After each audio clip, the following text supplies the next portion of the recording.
کئی لوگ کہہ رہے ہیں کہ جی بڑی آہستہ آہستہ مارچ جا رہی ہے. آہستہ تو مارچ نے جانا ہی تھا. جب ایک حملہ ہوا وزیر آباد میں اور سب کے سامنے ایک مجھے مارنے کا جو پوری سازش تھی، تو اس کی وجہ سے جو ہوا وہ تو مارچ نے آہستہ ہونا ہی تھا. اور میں یہ مارچ کا پہلے آپ ساری قوم کو بتا بھی دوں کہ یہ کیوں ہے، کہ اس کے اوپر بڑا پروپیگنڈا ہو رہا ہے کہ جس طرح پتہ نہیں کیا ہم ملک پہ ظلم کر رہے ہیں. اپنی قوم کو یاد کرانا چاہتا ہوں کہ میرے 3.5 سال میں 3 لانگ مارچز ہوئی، بلکہ ایک چوتھی ہوئی تھی جو کہ راستے میں رک گئی تھی. 4 ہوئی تھی لانگ مارچز.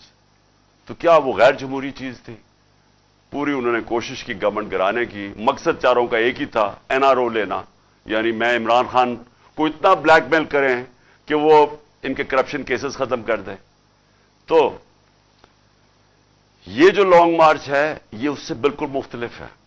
عمران خان کوئی اپنے کرپشن کیسز نہیں ختم کروانے کے لیے کر رہا.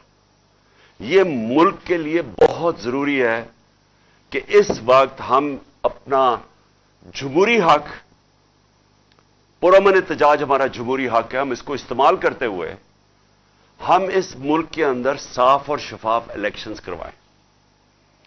میں ساری اپنی قوم کو کہنا چاہتا ہوں کہ 7 مہینے سے میں کہہ رہا ہوں کہ جو ایک یہ رجیم چینج سازش ہوئی، جو ہینڈلرز نے اور یہ سازشوں نے مل کے حکومت گرائی ہماری، میں یہ تب سے کہتا جا رہا ہوں کہ ان سے نہ سنبھالی جانی تھی، کیونکہ ان کا ماضی 30 سال سے تو یہ 2 خاندان ملک کے اوپر بیٹھے ہوئے ہیں. تو اگر انہوں نے کچھ کرنا تھا تو 30 سال پہلے کر لیتے. ان کے دور میں تو بنگلہ دیش بھی آگے نکل گیا، ہندوستان بھی ہمارے سے آگے نکل گیا. اس سے پہلے ہم ان سب سے آگے تھے 90 کی دہائی تک. تو انہوں نے اگر کچھ کرنا ہوتا تو کر چکے ہوتے. تو ان کو جب جنہوں نے بھی لے کے آیا اور ہینڈلرز نے بٹھایا ہمارے اوپر، میں تو 7 مہینے سے کہہ رہا ہوں کہ یہ ملک کو تباہی کی طرف لے کے جا رہے ہیں. میں نے معیشت کے اوپر بتایا کہ ان سے نہیں سنبھالی جائے گی، کیونکہ جو معیشت چھوڑ کے گئے تھے وہ تو پاکستان کو دیوالیہ نکال کے گئے تھے 2018 میں. تو اب انہوں نے کیسے ٹھیک کرنی تھی؟